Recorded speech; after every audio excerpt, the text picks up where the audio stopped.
noite, galera. Estamos aqui com a gravação de uma série de videoaulas a respeito dos conceitos da cinemática. Todo esse material vai estar disponível no seguinte endereço eletrônico: cinematicampf.blogspot.com.br. Beleza? Então eu me chamo Laurindo e estaremos aqui com estas gravações. Então espero que elas possam ser importantes para a aprendizagem de vocês. Tranquilo?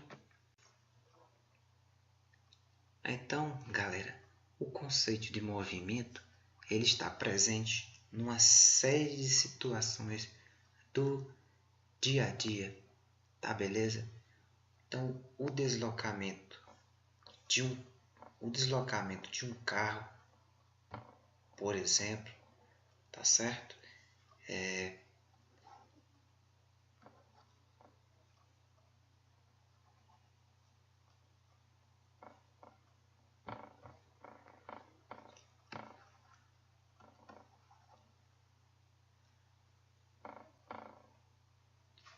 O deslocamento de um carro, beleza? Os ponteiros de um relógio, o movimento dos planetas em torno do Sol, tá certo? O movimento dos animais, beleza? Movimento das pessoas, tá certo? E ao lado aqui a gente tem também a representação do flash também, tá certo? Pessoas em queda livre, né? Aqui nessas figuras a gente tem algumas situações básicas do dia a dia. O fato é que o conceito de movimento ele vai estar numa infinidade de situações, tá certo? E o próximo tópico que a gente vai ver que o conceito de movimento ele é relativo, tá beleza? Então, o que é movimento para um observador pode ser que não seja movimento para um outro observador. Então a gente vai notar que o conceito de movimento ele vai depender do referencial, tá certo? Do referencial. Isso é uma coisa muito importante. Então o movimento ele vai depender desse conceito importantíssimo, que é o conceito de referencial, tá certo? Então, de um modo geral, a gente pode dizer que a cinemática ela vai ser a parte da mecânica que vai estudar os movimentos sem se preocupar com o que causou este movimento, tá certo? Então imagine a seguinte situação: um ônibus que se desloca para a direita com uma velocidade de 80 km por hora, tá certo? E aqui você tem um observador, beleza? Aqui vamos ter o motorista, certo? Aqui vamos ter o passageiro P1, tá certo? Poderia ser qualquer coisa aqui, mas eu resolvi chamar de passageiro 1. E aqui de passageiro 2, beleza? Então, inicialmente, a gente pode dizer que o conceito de movimento é um conceito simples. A gente precisa apenas adotar o referencial. E aí a gente vai ver o seguinte: o movimento é a variação da posição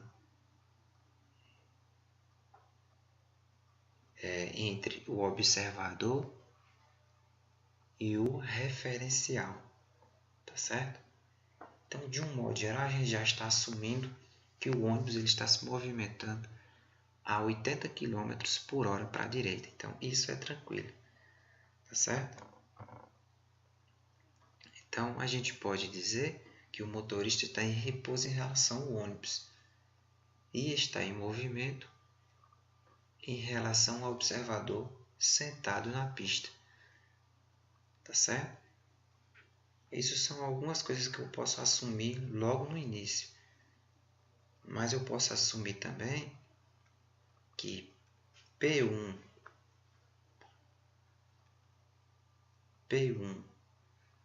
P2, eu posso dizer que está em repouso. Vou colocar apenas a letra R aqui para vocês saberem. P1, P2 vai estar em repouso. Por quê? Porque a posição entre P1 e P2 não está mudando. Do mesmo modo, eu posso dizer também que P1M também vai estar em repouso. Certo?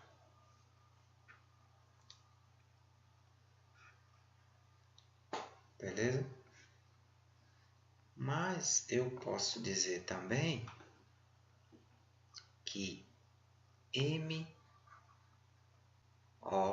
ou seja, o motorista em relação ao observador, eu vou dizer aqui que vai estar em movimento, tá certo?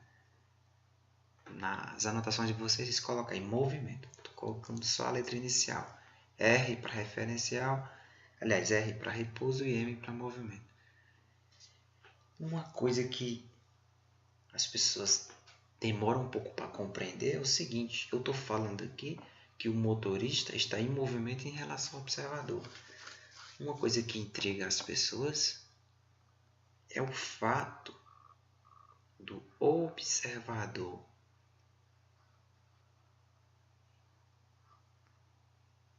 e o motorista estarem em movimento entre si. Ora. Se eu digo que o motorista está em movimento em relação ao observador, eu posso garantir sempre o contrário também. Posso dizer que o motorista vai estar, aliás, posso dizer que o observador vai estar em movimento em relação ao motorista, certo? Por quê? Porque a posição entre as duas coisas que eu estou considerando está variando, tá certo? Então, sempre que você for responder se algo está em repouso ou em movimento, a primeira coisa que você vai verificar é se vai estar vendo modificação na variação da posição. Se a variação da posição estiver ocorrendo, então eu posso dizer sem medo de errar que as duas coisas estarão em movimento, mesmo que em princípio não queira aceitar esta ideia. É o fato, por exemplo, de eu movimentar em relação à parede aqui no momento, aqui dentro do estúdio. Então, se eu me movimento em relação à parede, então eu posso dizer que a parede também vai estar em movimento em relação a mim. Então, isso é muito importante e eu espero que vocês tenham compreendido, tá certo? Mas aí, o que eu quero dizer para vocês, a ideia-chave é: mudou a posição, pode dizer que está em movimento, sem medo de errar, beleza? Vamos continuar.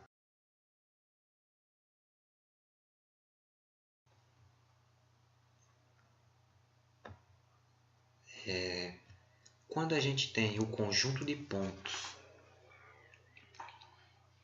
que vão formar o caminho percorrido pelo ponto material ou pelo corpo extenso, então a gente vai sempre nos referir a uma trajetória. Então, em palavras simples, o que é a trajetória? É o caminho percorrido pelo ponto material. Tranquilo? Não precisa se estressar, beleza? E uma coisa importante é que a trajetória ela vai depender do referencial. certo? Espero que vocês tenham compreendido, tá certo? E o fato é que a partir de agora, cada ponto da minha trajetória eu vou chamar de posição. Preste atenção. Cada ponto na trajetória eu vou chamar de quê? De posição, tá certo? E nós, a partir de hoje, representaremos esta posição com a letra S. Não se esqueça disso, tá certo? Então, eu tenho a minha trajetória aqui muito bacana, tá certo? E aqui eu resolvi indicar um certo ponto nela, né? Então, aqui eu posso dizer que a minha posição aqui, ó, que eu vou representar por S, é igual a 15, ó. Tá certo?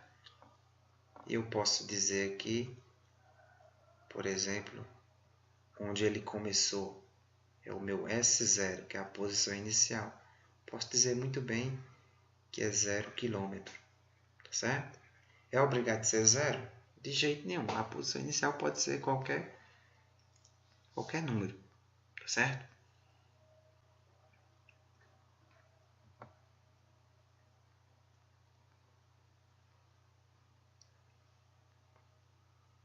Beleza? Tranquilinho? Enfim, muito importante, não é isso? Ah, não entendi a posição na trajetória. Não tem nem o que entender, gente. O que é a posição? É a localização em relação à origem, digamos assim, da minha trajetória.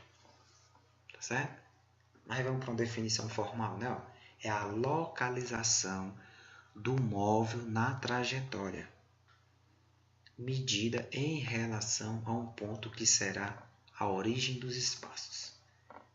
Representaremos a posição utilizando a letra S, certo?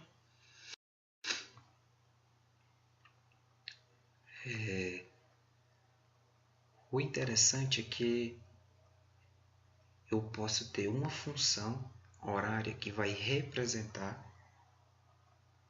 o meu movimento, de tal maneira que para cada instante eu posso perguntar a minha função: ei, função, qual é a posição aí do móvel? Aí a função vai fazer a conta, né? A função ela é muito esperta e vai dizer o valor. Suponhamos, por exemplo, que a gente tem a seguinte função horária: S igual a 20 mais 5t. Então, eu posso atribuir valores para o tempo. E aí, descobrir o valor da função correspondente. Beleza? Então, por exemplo, quando o tempo for 0, vou fazer aqui em cima para vocês. Ó. Então, quando o tempo for 0, a minha posição vai ser 20 mais 5 vezes 0. 0, né? Então, vai dar 20, né?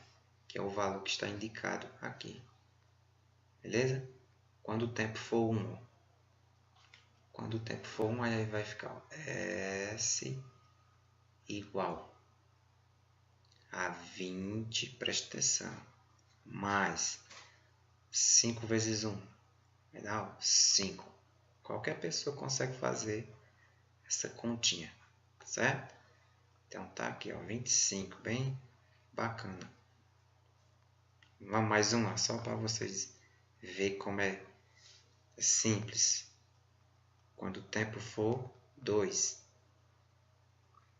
então vai ser 20 mais, então ó, 5 vezes 2, 10, né? Então a minha conta vai dar 30.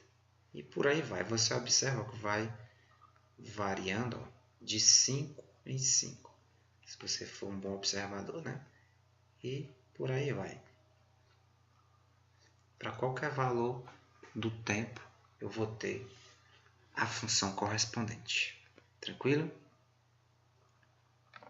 Então, eu fiz a conta, mas não entendi para que serve. Então, vamos lá, ó. Presta atenção. O que é a função horária? Então, eu vou marcar aqui para você entender bem bacana. Tá aqui de então outra cor para você ver. Então, o que é a função horária? É uma sentença matemática, tá certo? Que descreve o movimento, certo? Realizado por um móvel com o passar do tempo, certo?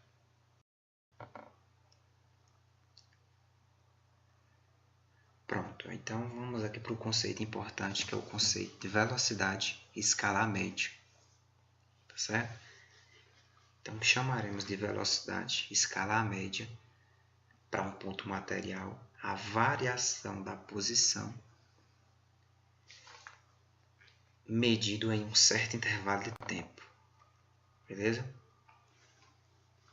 Em outras palavras, eu posso dizer também que a velocidade média ela vai ser a variação do meu deslocamento escalar pelo intervalo de tempo percorrido, certo? Então, essa velocidade média eu vou chamar ela de Vm, beleza? Vou chamar ela aqui de Vm e ela vai ser igual a ΔS sobre ΔT. Quem é o ΔS? É a variação do espaço, beleza? E o ΔT é o intervalo de tempo que eu vou gastar para percorrer essa variação do espaço, tá certo? Então, sempre que vocês verem essa palavra, essa letra delta na física, ela vai representar uma variação. É uma diferença entre dois números, digamos assim. Beleza?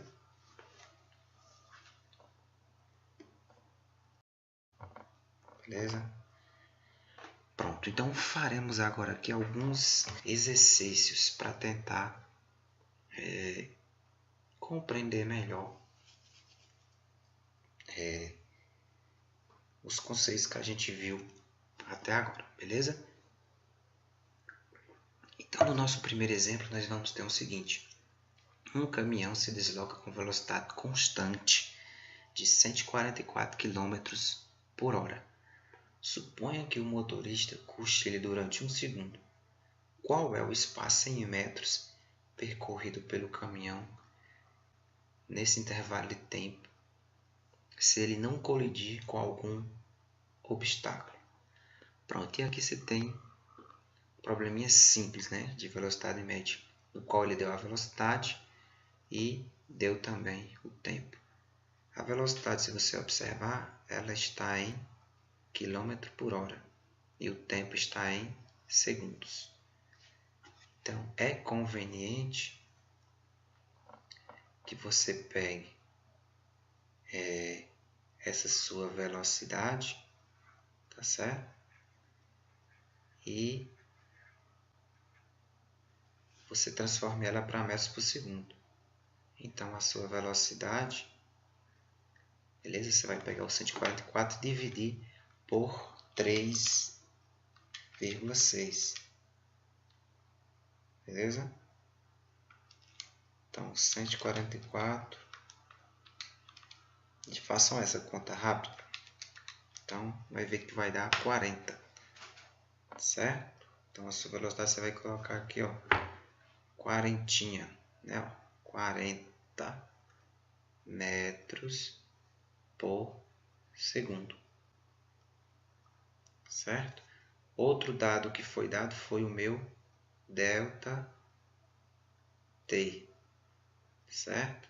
Então, o meu ΔT, o problema disse que era 1 segundo, beleza? E eu quero achar o meu ΔS. Sempre, gente, que pedirem para você calcular o ΔS, você vai fazer a velocidade média vezes você vai fazer vezes o intervalo de tempo, certo? Então vamos aqui, não? Então ΔS vai ser Vm vezes ΔT. Logo, vamos aqui, ó, fazer a continha simples demais. Então meu ΔS vai ser, o Vm é quanto? 40, não é isso? Vezes o meu ΔT, que é 1. Então vai dar 40 metros. Certo? Belezinha aí? Tranquilo?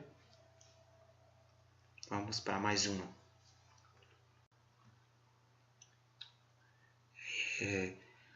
No Sistema Internacional de Unidades, a nossa velocidade ela vai ser em metros por segundo, certo?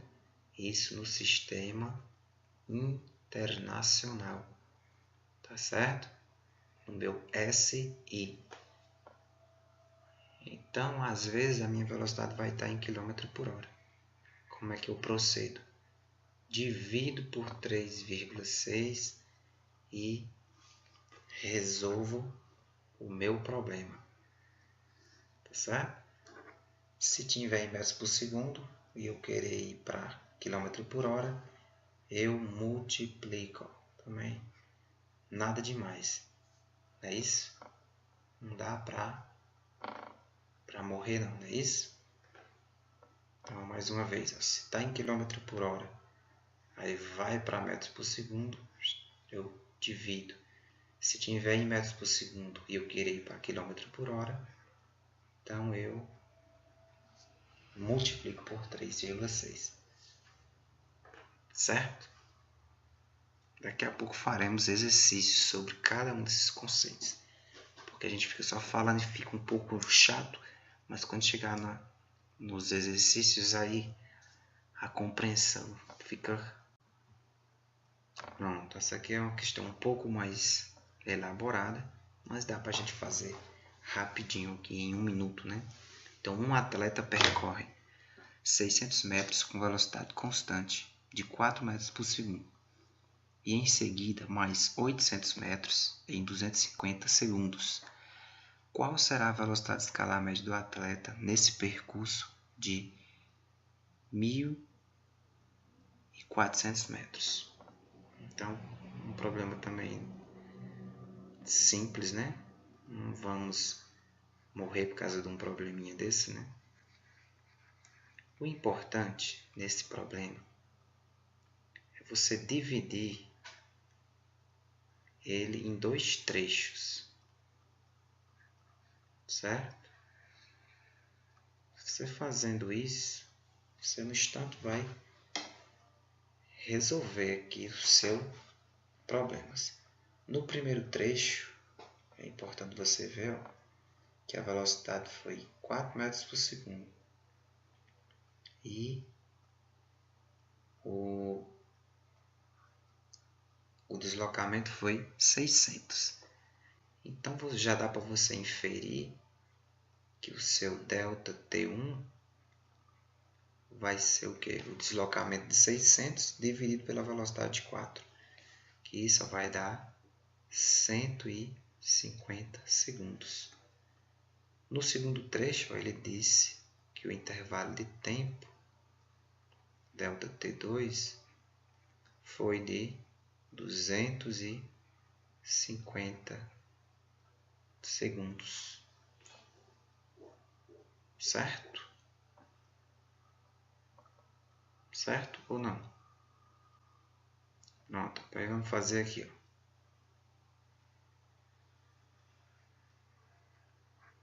O deslocamento total, você vai observar que é 1.400. Beleza? O seu ΔST. que é o deslocamento total. Beleza? Então a sua velocidade média vai ser o delta S sobre o delta T. Não tem como fugir. Quem é o delta S? 1400. E o delta T? Ora. Se no primeiro trecho foi 150 e no segundo 250, então vai dar um total de 400, não é isso? Segundos. Olha aí, que conta besta, né? Não? Aqui, ó. Elimina o zero com zero, né? E aí, zero essa continha, 140 para 40. Então, vamos observar que vai dar 3,5 metros por segundo. Então, aqui vai ser a minha resposta. Tranquilo? Mais uma, né? Então, gente, é isso. Espero que vocês tenham gostado, tá certo? Então, para realizar esta aula, utilizamos a referência do livro Ser Protagonista, primeiro ano do ensino médio. Então, até mais, espero que vocês tenham compreendido e até a próxima, beleza?